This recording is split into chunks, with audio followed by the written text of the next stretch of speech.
Então, para começar, eu acho que a primeira coisa assim, que eu tenho para falar para vocês são a diferença entre operar security tokens e utility tokens, né?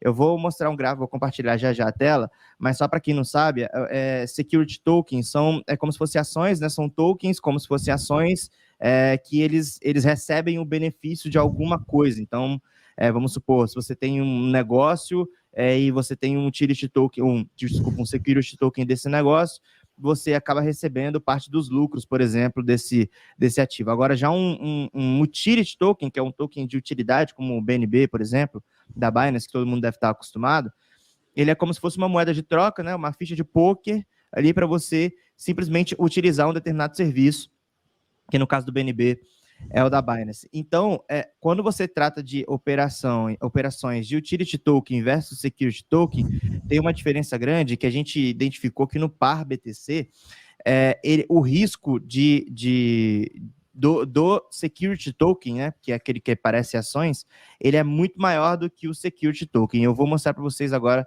tentar compartilhar minha tela aqui. Deixa eu só colocar aqui para compartilhar. Pode colocar aqui que eu libero para você. Tá. Aí embaixo aí tem compartilhar. Pronto, aqui, ó. Vê se aparece aí.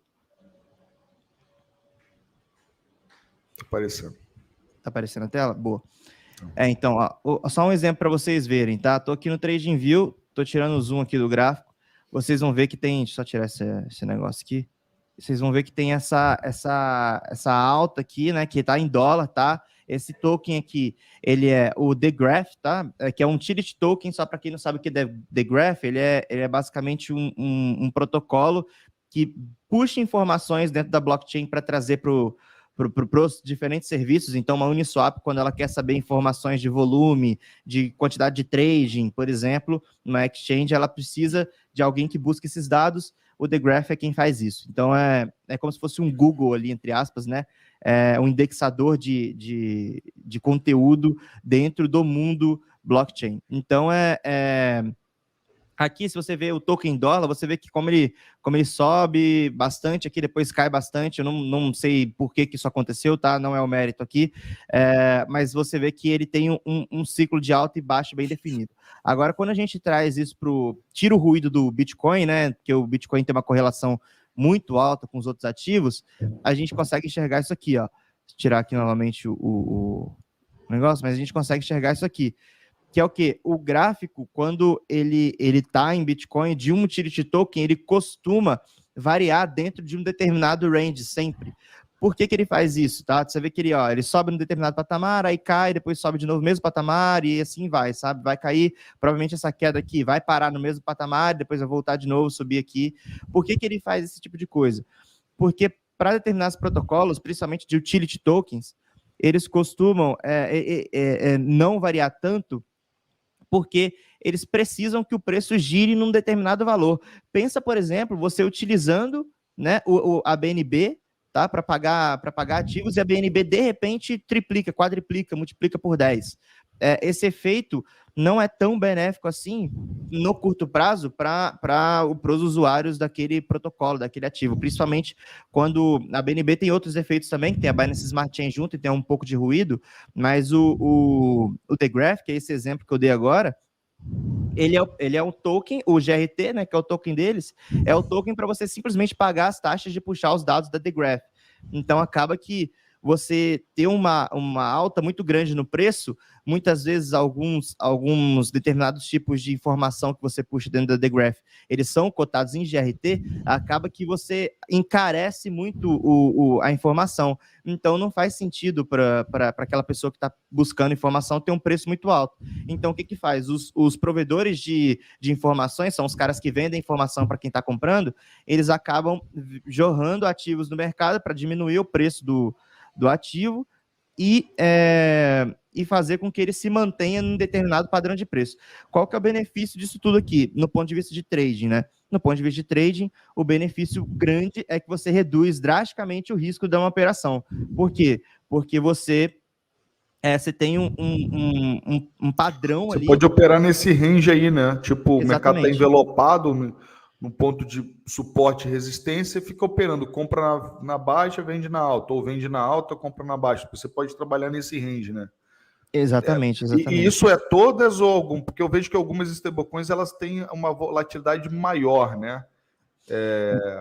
Então, depende, por exemplo, não é se a gente pega... Perdão, é token de utilidade, na realidade, token de utilidade, eu falei errado. Sim, se a gente pega aqui, eu peguei um outro exemplo, Chainlink, todo mundo deve estar acostumado com Chainlink. Chainlink também é um token de utilidade, tá? Se você olha o gráfico aqui de Chainlink em BTC, ele costumava fazer um pouco desse efeito, né? Tudo bem que teve uma explosão aqui, mas ele costumava girar também. Só que o que acontece? Ele só vem caindo ultimamente. Mas por que isso acontece? Aí era até a segunda coisa que eu ia falar já, é que a análise fundamentalista indica para vocês momentos de risco maior e menor. O que está acontecendo? Por que o token Link em Bitcoin ele está caindo tanto? Porque o time de Link, isso você identifica fazendo análise fundamentalista, para quem, por exemplo, assina os nossos conteúdos lá, tem o relatório, mas quem não tem, eu vou mostrar aqui como você olha esse tipo de coisa. O time está vendendo o Link. Por que ele está vendendo? Porque ele está desfazendo para pagar os custos da operação de Link. E aí acaba que ele cai. Mas se a gente tirar esse efeito dessa queda aqui, que é esse período em que ele estava se mantendo aqui, fazendo esse mesmo movimento parecido com o The Graph, ele estaria, sim, tendo o mesmo resultado. Por quê?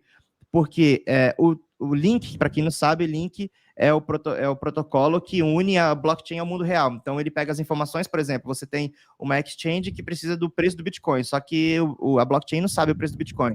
Então, o Link busca o preço do Bitcoin no site da CoinMarketCap, por exemplo, e entrega esse preço do Bitcoin para a Uniswap, para qualquer outro ativo, PancakeSwap, SushiSwap, enfim, para poder fazer operações.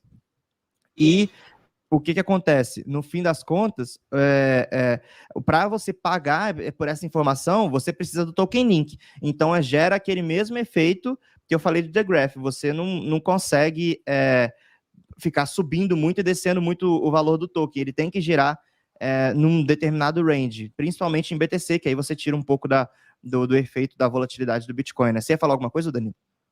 Queria. Vou tentar explicar aqui. isso aqui de uma maneira um pouco mais, com algumas analogias, mas também com algumas licenças poéticas, né? Vamos pensar no utility token, então, como, por exemplo, uma commodity que você precisa usar como um combustível, né? Então, a gente sempre faz a analogia de que o security token seria, por exemplo, você comprar a cota de uma fazenda, né? Então, você recebe os lucros provenientes das colheitas e tudo mais. E o utility token seria, por exemplo, você comprar uma gasolina, né? Então, diesel, alguma coisa para você abastecer o trator. Então, quanto mais coisas você produz ali dentro, mais gasolina você precisa. É claro, isso não impede o preço da gasolina ou do diesel de oscilarem, né? A gente, por exemplo, está vendo um momento em que a gasolina está oscilando muito. Só que isso não necessariamente reflete um incentivo das pessoas que utilizam a gasolina, ou as pessoas que detêm, pelo menos, a gasolina. Porque se a gasolina tiver 100 mil reais, o litro, né, provavelmente pouquíssimas pessoas utilizarão, né, a gasolina. Então, poucas pessoas vão comprar ali e vender. Então, vamos pensar agora como algo que mantém um incentivo de que as pessoas usam, né? Então, você tem que comprar alguma coisa para utilizar e realizar alguma ação. Vamos pensar que eu sou dono de um cassino. Tá?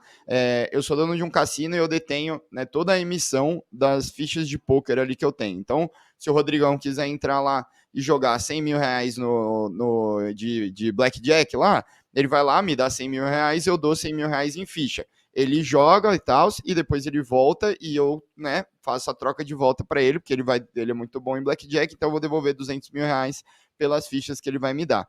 Não faz o menor sentido, por exemplo, eu falar pro Rodrigo, Rodrigo, hoje tem um monte de gente aqui jogando e tal, então agora eu tenho uma quantidade limitada aqui de fichas, então eu não vou vender para você, eu vou aumentar o preço aqui, em vez de 100 mil reais, você me paga 100 mil reais, eu te pago 50 mil aqui em fichas, entendeu? Acaba sendo contra-intuitivo, você reduz a demanda ali pelo seu token, né? Então, acaba que essas pessoas, né, claro que aqui eu estou fazendo uma analogia ali com uma licença poética, mas acaba que o utility token ele tem menos incentivos para a chamada, entre aspas, ali, a alta infinita, né? Então, por isso que a gente está falando que, principalmente no par BTC, ela tende a ser menos volátil, entendeu?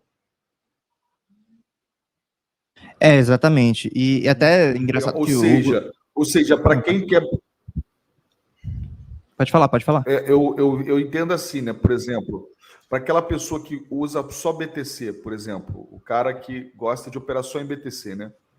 Ele está 100% comprado em BTC e ele quer operar BTC para aumentar a quantidade de BTC. É uma possibilidade. A pessoa pode operar na paridade de BTC. Tem muita gente que é nova, está começando hoje, não sabe disso. Mas até um tempo atrás, isso era muito, muito comum, né? A gente operar na paridade de BTC. De 2 anos para cá, os grandes players começaram a focar muito em dólares, né? E eu também tive que mudar, eu tive que me adaptar. Comecei a operar com contas maiores e não dava para operar com par BTC porque é menos líquido, né? Tem menos liquidez. Então, por exemplo, nesse caso aí que vocês estão dando aí, por exemplo, o cara que está 100% comprado em BTC, às vezes operar num padrão desse, onde é mais previsível, porque trabalha dentro de um range, é interessante ou não, ou estou viajando? Não, exatamente. Operar dentro desses padrões é mais interessante porque o risco tende a ser menor. Então, porque ele já sabe basicamente o range que o preço não deve passar, né, para cima e para baixo. Então, e isso é bem comum acontecer, principalmente com utility tokens, né?